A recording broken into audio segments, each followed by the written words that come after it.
Finally am getting my incubator and brooder room set up the way I want.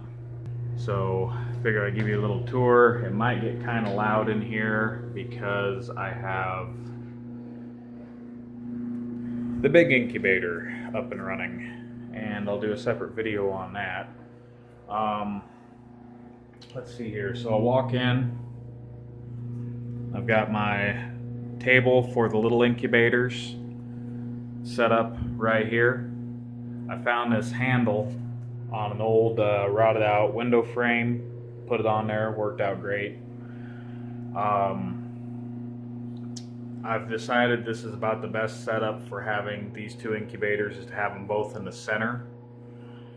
And right now I'm only running this one because even though I put a new wafer in this one over here, it's still not getting up to temperature, so that means it's got other problems, so it's sidelined right now.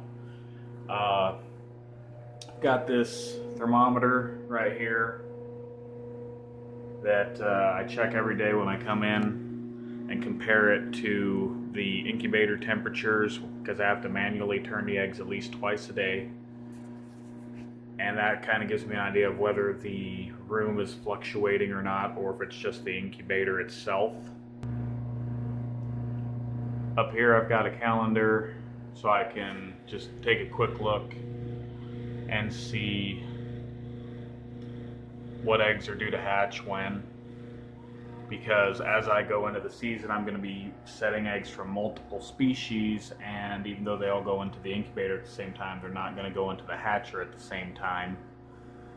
This little shelf here I built for this incubator years ago out of pallet wood, and right now I keep my newspaper on it for bedding. I keep duct tape, scissors, marker, some egg cartons, feeders, waterers.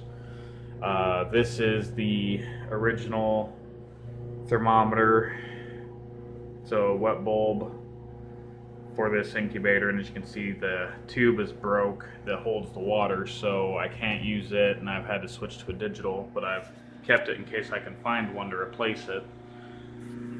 This is a Lee cabinet redwood incubator, belonged to my uncle, and it's got 4 trays. Right now I'm working on getting it up to holding temperature. Last time I checked it, it was at 97.9, so it's still a little bit too low.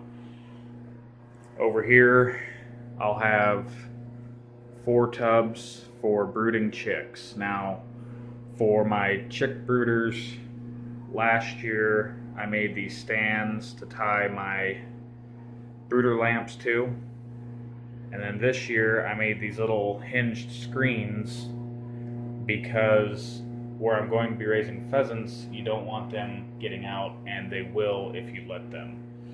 So this allows me to kind of control who's in there and who's not. Right now I've got 1 black Bantam Andalusian chick in there. The first hatch of eggs, there was only 4 that were fertile, and only 1 went full term. We had some issues with our furnace, and it kind of ruined the other 3 eggs. So I had to get him some friends. So there's 2 hatchery silver lace Wyandottes in there with them. Now, for the inside of these tubs, these are just clear plastic storage tubs. I put newspaper down, and then I put shelf liner down on top of that. And then what I'll do is when I go to clean this, I just soak it, spray it off with a nozzle, and tie it on the clothesline and let it dry in the sun. Most of my chick equipment and that kind of thing during the season, that's how I clean it. If it's pretty bad, I'll throw some soap on it, but it's usually just a spray, wipe down, and dry in the sun. I guess real quick on these lids, there's nothing special about them really. It's just 2x2 and fence picket. I didn't even double screw it or anything. I just put single. And the hail screen is using just regular staples from a staple gun, not poultry staples, because nothing that's in here is going to have enough power to bust it loose. I mean, if they're going to hit it that hard, they're just going to pop the whole lid open. So there's no point in using those heavy-duty poultry netting staples.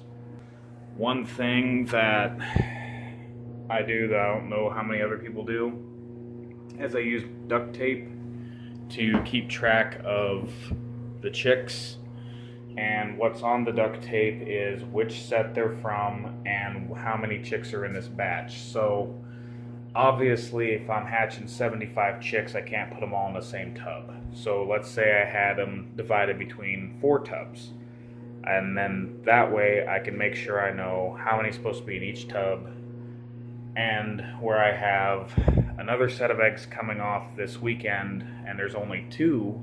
Again, I have fertility issues because of the cold weather. I'm going to end up combining those 2 chicks with this existing set, so I'll write set 1 and 2, and then however the total number is. That way I don't lose track of who is where as they get older. I don't know if I'll keep this room set up for incubating and brooding forever. There's another room in the house I'd rather use, but it's not anywhere near ready. It's just a work in progress.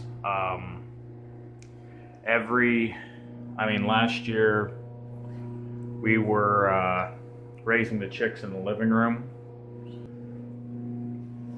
You know, growing up, I didn't have to make stands like this because we always hung the heat lamps off of the kitchen cabinets, because whatever we hatched out for the week would be in the kitchen, and then the following week they'd go to the porch, and then the following week after that they'd go outside to one of the triangle pens. But that's just a quick little tour. I know people have been kind of wondering if I was getting anything hatched off, and if I do end up using this room again next year, I'm probably going to reevaluate my brooder setup. I'd really like to double stack them, but I've only got 2 outlets in this room, and I have to be able to run my incubators and all my heat lamps off them without overloading it. So thanks for watching.